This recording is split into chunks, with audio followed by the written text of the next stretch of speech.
Final লিস্টের নামে কার্যত যেটা বেরিয়েছে এটা ঠিক যে সংখ্যার কথা বিজেপি নেতারা বারবার বলেছিলেন সেই 1,20,00,000 ঠিক সেই সংখ্যাটাই বাদ দেওয়া হয়েছে এবং সরাসরি ভোটার তালিকা সংশোধনের নামে কার্যত বাংলার মানুষের ভোটাধিকার কেড়ে নেওয়া হয়েছে। এখানে যাদের নাম তালিকাতে ধরুন রয়েছে, আমার নিজের নাম রয়েছে, মানে এসআইআরের ফাইনাল লিস্টে আমার নাম উঠেছে, কিন্তু আমি যদি মনে করি যে আমার নাম উঠেছে বলে এই সমস্যাটা আমার গায়ে কোনো রকম আঁচ ফেলবে না, আমি তাহলে ভুল করব। যাদের নাম উঠেছে এই সমস্যাটা তাদেরও, কারণ এইভাবে যদি নাম বাদ দেওয়া হয় তাহলে যে ভোট হতে চলেছে, যে 2026-এ নির্বাচন হবে, সেটা প্রহসন ছাড়া কিছু নয়, কারণ বাংলার মানুষের মতামত সেইখানে প্রতিফলিত হবে না।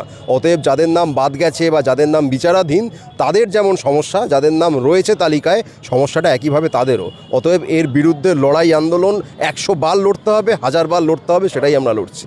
বিহারের ক্ষেত্রে আমরা দেখলাম বিচার আওতায় যাদের ভোটার রয়েছে তাদেরকে বাদ দিয়ে কিন্তু ভোট হয়েছে, বাংলার ক্ষেত্রেও কি এটা হবে? আমরা কিছুতেই সেটা চাই না এবং সেই জন্য এই লড়াই আন্দোলন, কারণ এইভাবে যদি ভোট হয় তাহলে সেই নির্বাচন প্রহসন ছাড়া কিছু নয়, ঘুরপথে বিজেপিকে ক্ষমতা দখল করিয়ে দেওয়ার নির্বাচন কমিশনের এটা প্রচেষ্টা মাত্র, সেই প্রচেষ্টা আমরা সফল হতে দেব না। এই ময়দান থেকে এনআরসি বিরোধী আন্দোলন করে যে এনআরসি বাতিল করিয়েছেন, এবার এসআইআর বিরোধী আন্দোলন করছেন, ঠিক হিস্ট্রি রিপিটস ইটসেলফ, ইতিহাস এক্ষেত্রে আবার পুনরাবৃত্তির ইতিহাসের হবে এবং এনআরসি যেভাবে অমিত শাহ বলার পরেও তারা করতে পারেনি, মানুষের আন্দোলনের চাপে তাদের পিছু হটতে হয়েছিল, এসআইআরের ক্ষেত্রে ঠিক একই জিনিস হতে চলেছে। শুভেন্দু অধিকারী বলছে 10,000-এর মধ্যে 9,000 মুসলমান, কে বাঁচাবে তাদের? শুভেন্দু অধিকারী কারো দায়িত্ব নিয়েছেন আজ অবধি এবং তাকে বাঁচিয়েছেন এরকম একটা নামও দেখাতে পারবেন না।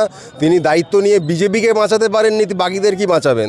এখানে তালিকাতে যাদের নাম বাদ গেছে, যাদের নাম বিচারাধীন রয়েছে, প্রত্যেকের জন্য বাংলার সাধারণ মানুষ লড়াই করছে, সাধারণ মানুষ লড়াই করবে এবং এই লড়াই আমরাই জিতে দেখাবো।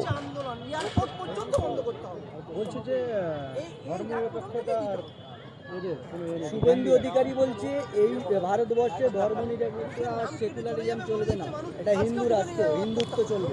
দেখুন, ধর্ম নিরপেক্ষতাও থাকবে, উনি নাস্তিকতার কথা বলেছেন, থাকবে না, নাস্তিকতাও থাকবে, শুভেন্দু অধিকারী রাজনৈতিক ভবিষ্যৎ থাকবে না। ভারতবর্ষ ধর্মনিরপেক্ষ রাষ্ট্র ছিল, আছে, ভবিষ্যতেও থাকবে এবং ভারতবর্ষের ভবিষ্যতে বিজেপি আরএসএস নামক এই বিভেদকামী রাজনৈতিক শক্তি, এই ঘৃণ্য বিষাক্ত রাজনৈতিক শক্তি, তারা কেউ থাকবে না, ধর্মনিরপেক্ষতা থাকবে।